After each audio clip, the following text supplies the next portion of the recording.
World wide records प्रस्तुत भोजपुरी के लोकप्रिय सिंगर एक्टर गुंजन सिंह का एक नया वीडियो सॉन्ग बबुआन इधर है वर्ल्ड वाइड रिकॉर्ड्स भोजपुरी के ऑफिशियल यूट्यूब चैनल से रिलीज हुआ है, जो बेहद पॉपुलर रहा है।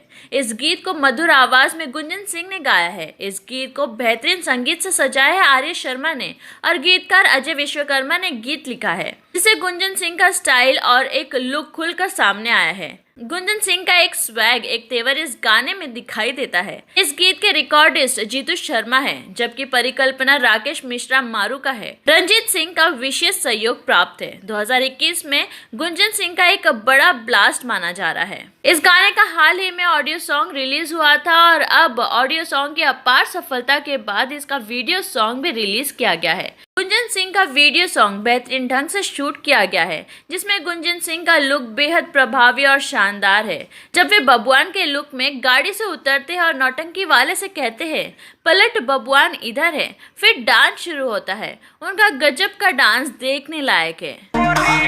अरे गुंजन सिंह के इस गीत बबुआन इधर है को रिलीज होने के कुछ ही घंटे में शानदार प्रतिक्रिया मिल रही है।